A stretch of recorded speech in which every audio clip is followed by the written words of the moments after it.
You know, Stuffy, I think this is a really cool thing you're doing. Thank you. It just seems so unfair when something like that happens to someone you're close to. I know we've had our differences lately, but I wouldn't wish that kind of violence and destruction on anyone. Well, I might be a little biased, but for a stuffed dog, you're a pretty good person. In fact, you're a better person than most people. I'll take that as a compliment. Good. And your fundraiser is officially online. Great. Thank you for helping me set it up. You're welcome. Hello, boys. Hi, babe. What? Hi, babe. Hey, Willameana. What are you two up to? I just helped Stuffy set up an online fundraiser. Why, Stuffy, I didn't know you had a charitable side. How could you have kept this from me all this time? I'm sorry. I was afraid you wouldn't love me if you knew the real me. What's the fundraiser for? To rebuild Jack MacPherson's Hagerstown campaign office. Someone burned it down last night. What? Why? I don't know. The person who set the fire hasn't been caught yet. All they know is that someone broke through the front door with a crowbar and doused it with gasoline. No, I mean, why are you raising money to rebuild it? Was anyone hurt? No, thank goodness. The fire started after the office had closed and everyone had gone home. Then I don't understand why you're holding a fundraiser to rebuild the office of one of your political enemies. I still think people shouldn't vote for him, but I don't want to win the election because someone torched the opposition's campaign office. I know you don't, and that's very admirable. But that doesn't mean you personally help him rebuild. You didn't burn the place down. Did you? No, of course not. Did you? Did I what? Did you burn it down? Did I burn what down? I'm sorry. While you two were talking, I just sort of zoned out and imagined myself the star of a cheesy 80s action series. That sounds fascinating. I was a CIA agent in charge of an anti-terrorism task force, and my cover was that I was a professional baseball player whose specialty was being able to get a hit when it counted the most. How interesting. The show was titled Clutch. Did you burn down Jack MacPherson's campaign office? No. All right. My point was that there's a difference between... Clutch was also my character's name.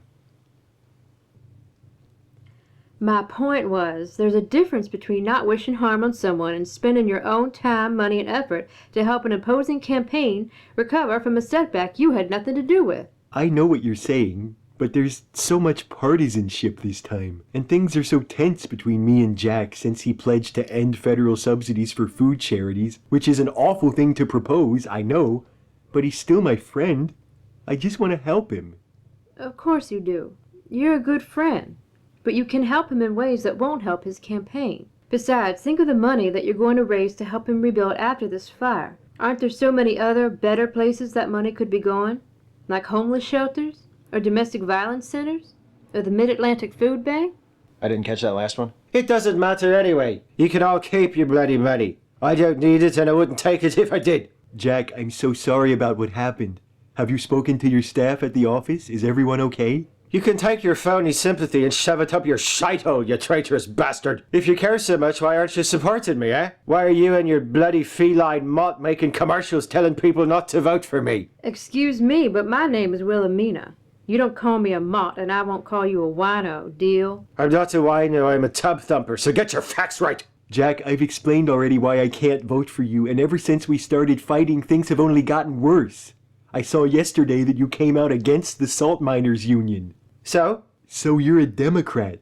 Support for organized labor has been one of the fundamental principles of the Democratic Party for 100 years. And if the Salt Miners Union had endorsed me candidacy instead of endorsing the lady in pants, I'd be happy to support him, wouldn't I? But they didn't, and their boss did, and it just so happens Mr. Abimelech would prefer it if he didn't have organized labor at his salt mine. Mr. Abimelech would use slave labor at the salt mine if he had that option. Anything to put more money in his pocket. What, are we going to slag the man off for being a businessman now? We're a bunch of bloody commies, are we? You should be ashamed of yourself, Jack. Not only have you turned your back on the values of your party to score a few cheap political points, but you've turned your back on a true friend. I told Stuffy not to bother helping you, but he insisted. Well, my good friend Stuffy can rest easy then. The office will be back in operation in a few days, thanks to Mr. Abimelech. And I'm sure the arsonist will be swiftly brought to justice, whoever he might be. Hey, baby, I got rid of that crowbar and them gas cans like you asked. Well done. Jack, you burned down your campaign office? The place was full of forged absentee ballots, and the FEC inspectors were due any day. Oh, but I suppose you could have come up with a better solution than soaking the whole place in gasoline and lighting it on fire. Steve? Do you want me to? Yes, please take down the fundraiser. You'll still probably collect some insurance, unless they figure out you did it. Mr. Abimelech's paying for it. Right. You said that.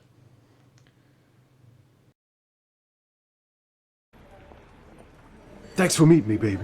Don't thank me. I'm only here because talking to you is better than answering the barrage of phone calls I've been getting. From people asking you about Jack's campaign office burning down? No, from my family. They found out I'm working on the campaign and now they won't stop calling. My sister even texted me and asked if she could visit. Ah! How long since you saw your family, baby? Not long enough. Anyway, what did you want? You got political connections, right, baby? I mean, you know Huskies that know Huskies? Yes. Good. Think you can help me find some dirt on Hillary Clinton? The mayor already tried to go negative against Clinton, and I talked him out of it. Mudslinging doesn't work against Hillary. How do you know, baby?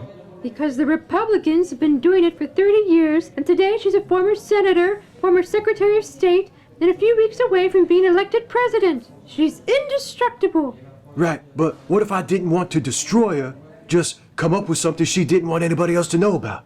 There's nothing. What do you mean there's nothing, baby? There's gotta be something. What about Vince Foster? Foster's death was the subject of 5 official investigations. They all concluded he committed suicide and that the Clintons had nothing to do with it. Okay. What about Whitewater? Investigated to death. Clintons never charged. Old news. Benghazi? Investigated 1,000,000 times by every Republican in Congress. They couldn't find any evidence of wrongdoing by Hillary. That private email thing? The FBI investigated. No charges were filed. You're wasting your time. The political enemies of the Clintons have been trying to destroy Hillary and Bill for decades, and they've failed time and time again. Nothing ever leads back to the Clintons because they're either innocent or they're too smart. If they were to involve themselves in something shady, they wouldn't conduct business as themselves. They'd work through third-party contacts, maybe even anonymously. Yeah, I know all about that shit. What did you say? Nothing, baby. Were you contacted by someone? No. Were you, though? Maybe. Let me guess. A mysterious political operative contacted you to ask for something that could be used against Jack MacPherson in exchange for a large sum of money. Yeah, baby. Then, when the Trump campaign started to self-destruct, the operative called you back and said, never mind. How'd you guess, baby? Huskies invented that trick. The Huskies who ran Nixon's campaign in '68 specifically. Anyway, the operative canceled your deal. Now you're looking for dirt on Hillary to blackmail him with so you can still get your money. Is that it? That's it exactly, baby. Did Huskies invent that trick too? No. You did the same thing last year to that guy who changed his mind after he offered to buy your Mustang. Oh, yeah. That was a sweet deal, baby. Of course, that was a totally different situation. I don't care, but I feel like you're about to tell me why. Well, I didn't blackmail that guy. I just broke into his house late at night and threatened to fuck him up if he didn't pay me what he agreed on for my Mustang. And I also told him I was keeping the car as a penalty for him trying to back out of the deal. But I couldn't do that to the operative because I don't even know who he is. But if you knew who he was, you would just go over to his house and get the money he promised you by threatening him? I guess I could do that. Thanks for your help, girl. What? Where are you going? I got some shit to do. I'll see you later. Check, please. She's got you right over there, baby. Unbelievable!